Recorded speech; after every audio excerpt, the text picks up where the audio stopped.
예, 오늘 뉴스탑10은 오랜만에 이 외교 안보 소식으로 시작을 합니다. 10년 전, 그러니까 2010년 북한의 천안함 폭침 이후 취한 조치죠. 5.24 조치를 정부가 사실상 폐기할 것으로 보입니다.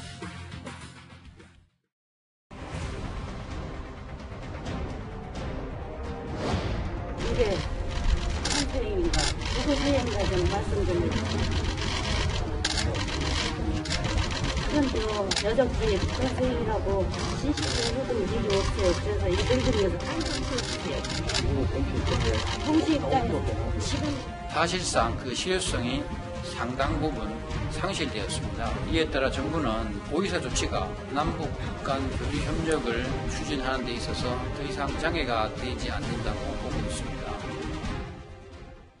이 소식부터 하나하나 짚어보겠습니다. 신 대표님. 네. 당시 천안함 폭침으로 우리 국군장병 46명이 희생이 됐는데 글쎄 우리 정부는 왜 5.24 조치에 이제 실효성이 없다고 판단한 거죠?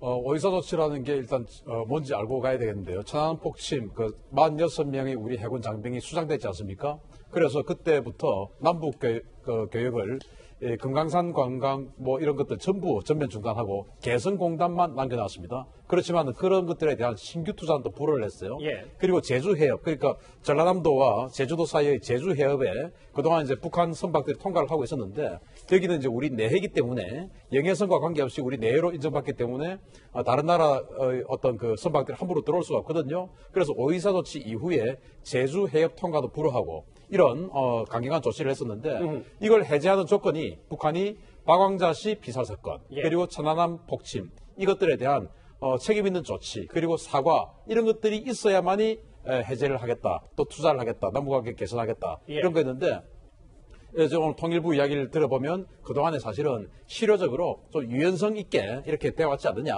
그래서 사실은 이제 남북관계 개선을 하려고 하면은 이거 사실상 이제 사장된 거 아니냐라고 하는데 정부의 어떤 자신감, 최근 어떤 정치적 상황에 따른 자신감, 그리고 이제 문재인 정부가 후반기로 들어가면서 집권할 때 그 어떤 선거 공약에 대한 실현 어떤 조급함, 그리고 이 김현철 통일부 장관이 예. 사실은 학자 시절에 대학 교수였지 않습니까? 2011년도에 박왕자시 비살 사건을 남북관계 개선에 대한 통과 의례라고 이야기를 했거든요. 예. 그래서 당시 장관 청문회할 때 굉장히 논란이 됐었는데 그런 어떤 성향, 이 모든 것들이 복합이 된 상황이 아닌가 생각합니다. 글쎄요. 이 문재인 대통령의 5.24 조치에 대한 기류도 2년 전과는 다소 바뀐 듯합니다. 신년사 연이어서 들어보겠습니다. 그 5.24 조치 중에서 어떤 경제적인 교류 부분 그리고 또 개성공단, 금강산 관광 이런 부분들은 지금 이제 국제적으로 이루어지고 있는 제재, 특히 그 유엔 안보리가 결의한 제재 그 틀 속에서 판단하지 않을 수 없을 것 같습니다. 개별 관광 같은 것은 국제 제재에 저촉되지 않기 때문에 그것도 충분히 모색될 수 있다고 생각합니다. 필요한 경우에 북한에 대한 제재에 대해서 일부 면제나 예외 조치를 인정한다든가 하는 것에 대한 어떤 국제적인 지지 이런 것을 느낄 수 있는. 글쎄 대통령 발언 기류도 조금은 바뀌어서요. 근데 이도원 의원님, 네. 저하고 화면 같이 보실 텐데 그 사실 5.24 조치 폐기, 사실상 폐기는 어제부터 나온 얘기여서 오늘 오전에 이제 미 국무부가 이런 얘기를 했습니다. 남북 협력이 비핵화 진전과 보조를 맞춰 진행될 수 있도록 우리 동맹국인 한국과 조율하고 있다. 그러니까 사실상 제동을 미국이 건 겁니까? 저 입장은 미국의 일관된 입장입니다. 사실은 이제 이런 비슷한 상황이 처음이 아니라 2018년 6.12 싱가포르 그 미북 정상회담 이후에 남북 관계를 굉장히 좀 강력하게 추진하기 위해서 비슷한 고려, 제재에도 불구하고 뭔가 남북 간에 할 수 있지 않을까 이런 추진을 했었는데 예. 그때 당시에 미국이 두 가지 대응을 했죠. 개성공단으로 가는 우리의 열차를 유엔사가 막은 게 하나 있고 또 북한 그 석탄 우리가 수입한 문제를 VOA를 통해서 터뜨렸습니다. 그래서 결국 그때 무산됐는데 미국은 미북 관계가 개선되지 않는 한 남북 관계 개선을 먼저 가도록 하지는 아마 않을 것 같습니다. 그러면 이 시점에 예. 왜 지금 이제 5.24 조치 폐기 그런 얘기가 나왔느냐? 청와대 차원의 고려가 하나 있고 아마 통일부 차원의 고려가 하나 있을 겁니다. 청와대 차원에서 보면은 문 대통령의 임기가 2년 남긴 했지만 내년 4월 그 재보선이나 이런 선거 이후에는 사실상 대선 국면으로 갈 가능성이 크기 때문에 남은 시간이 그렇게 많이 않다고 볼 일할 겁니다. 시간이 1년 정도다. 그렇습니다. 사실은 코로나 사태가 없었으면은 문재인 정부가 지난 3월에 그 북한에 대한 관광이라든지 열차 연결이라든지 이런 문제를 추진했을 텐데 그걸 못한 게 있고 통일부 차원의 고려는 뭐가 있냐면은 이번에 4.15 총선을 마치고 난 다음에 정치권에서 뭐 개각 얘기도 나오면서 뭐 통일부 장관으로 누가 어떠냐 이런 얘기들이 나오고 있습니다. 통일부로서는 그동안에 그럼 남북 관계를 열심히 추진했느냐 이런 비판을 받을 수 있기 때문에 선제적으로 오이사 관련해서 조금 뭔가를 던졌을 가능성도 있습니다. 여러모로 좀 시간이 없군요. 뭐 청와대 통일부 마찬가지로요. 정부는 계속해서 이 오이사 조치 해제를 언급하고 미국은 속도 조절하라 이렇게 목소리를 높이고 그런데 실제로 2년 전에도 이 비슷한 같은 상황이 있었습니다. 그러면 지금 현 정부에서는 오이사 조치를 해제할 용의를 가지고 있습니까? 예, 관계 부처와 검토 중인 걸로 알고 있습니다. So that we can be sure that we don't talk past each other, that we don't take an action or the South Koreans don't take an action that 시점상 그러면 김경진 의원님 좀 절박한 우리 정부가 뭔가 돌파구를 찾으려고 이제 미국의 웬만한 눈치를 보지 않고 남북관계를 좀 밀어붙이겠다 이런 뜻으로 해석해도 됩니까? 그런 의지가 여러 군데서 묻어나는 거죠. 그래서 이번에 이제 통일부 대변인이 기자들하고 이제 한 얘기들도 결국은 그런 맥락 속에서 이해할 수 있는 것 같고, 그러니까 이번 국회의원 선거를 통해서 정부가 힘을 가지게 됐고, 두 번째는 아까 말씀하신 대로 대통령의 시간이 그리 많이 남지 않았기 때문에 조금 시간을 빨리 좀 밀어붙여야겠다. 이 두 가지 상황 속에서 아마 나온 얘기고 결국은 아마 이런 흐름으로 가지 않을까 싶습니다. 알겠습니다. 이런 흐름에서 그런데 오늘 문재인 정부의 초대 비서실장인 임종석 전 비서실장이 한 언론과 인터뷰에서 의미심장한 말을 하나 했습니다. 이도훈 의원님. 네네. 올해도 북미 간 진전이 없다면 문 대통령은 일부 부정적 견해가 있어도 일을 만들고 밀고 가려 할 것이다.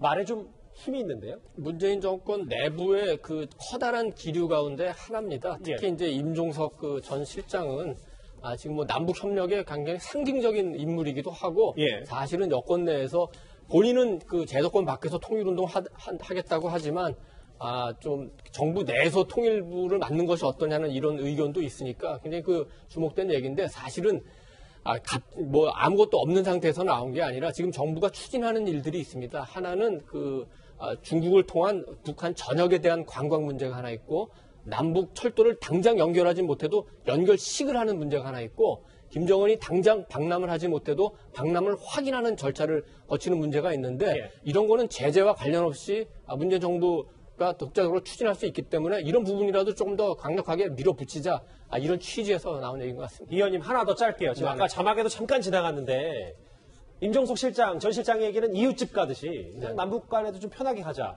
근데 미국이 이렇게 떡하니 버티고 있는데 이게 잘 되겠습니까? 그러니까 통일부 대변인이 그 아마 청와대하고 그 사전에 보고는 했을 테지만 그 오이사 조치를 설사 폐기한다 하더라도 우리 정부가 미국의 제재, 유엔의 제재가 있기 때문에 사실상 남북 간에 실천할 수 있는 그 경제협력 사업은 많지 않습니다. 어떻게 보면은 그 오이사를 앞두고 북한에 대해서 남북협력 한번 좀 잘해보자 하는 립서비스의 성격이 오히려 좀 강하다고 볼 수 있습니다. 그냥 정치적 수사 메시지일 것이다. 일단 그럼에도 불구하고 한반도의 군사적 움직임은 여전합니다. 한반도 상공에는요, 대북 감청에 특화된 미국의 정찰기 2대가 동시에 출격을 했습니다. 우리 당과 국가 무력의 최고 영도자 김정은 동지께서 3월 21일 전술 유도 무기의 시범 사격을 보셨습니다. 환영곡이 울리는 가운데 경야는 최고 영도자 김정은 동지께서 준공식장에 나오셨습니다. 최고 영도자 김정은 동지께서 준공 페이퍼를 끊으셨습니다. 인민들의 식량 문제, 먹는 문제를 해결하시기 위해 크나큰 노고를 바쳐오신 위대한 수령님과 위대한 장군님께서 현대적인 인비력 공장이 있었다는 걸 받으시면 얼마나 좋아하시겠는가? 우리는 뭐 미국을 향해서 계속해서 정책 메시지를 던지는데 미국은 뭐 아랑곳하지 않고 군사적 움직임이 꽤 있어요. 신 대표님. 네. 그런데 뭐 물론 스텔스기도 한반도 상공 왔다 갔다 하긴 합니다만 최근에 미국의 정찰기들이 주로 오는 그것도 가장 주력 정찰기 2대가 출격하는 이유를 저희가 뭐라고 설명해야 됩니까? 이제 한 8일 만에 이 항적 정보를 또 더블로 지금 정찰기가 뜨고 있는 것을 공개를 했는데 예. 물론 우리가 모르는 사이에 계속 이 2종류 또는 3종류, 4종류 이상의 정찰기들이 같이 작전했을 수 있습니다. 문제는 미국이 공개를 했냐 안 했냐인데 이제 8일 만에 공개를 했어요. 그러니까 이제 오키나와에서 날아온 RC-135W 리베 조인트 예. 그리고 이제 주한미군의 가드레일 정찰기 같이 둘 다 감청 임무인데 중복 감청하겠다는 거 아니겠습니까? 뭔가 해야 할 트래픽이 감청해야 할 트래픽이 굉장히 많다라는 것이죠. 있으니까 출격했죠. 그렇죠. 그럼 북한군에서 뭔가 움직임, 통신 이런 것들은 굉장히 많다는 이야기겠죠. 그리고 이제 이 보도에 나오지 않았지만 사실은 우리 또 주한미군과 또 오키나와에 있는 그 미 공군에서 공중급유기가 와서 예. 공중급유 훈련을 지난주에는 서해에서 군산 앞바다에서 했고 이번 주에는 포항 앞바다에서 공중급유 훈련을 했어요. 안 알려진 사실인데 그런 그렇습니다. 움직임도 있었고 네, 항적 정보를 또 공개를 했어요. 예. 기사에는 안 나왔지만 그러면 공중급유 훈련을 한다는 것은 오키나와에서 날아와서 군산에서 뭔가 전투기가 공중급유하면 직진하면은 평양 아니겠습니까?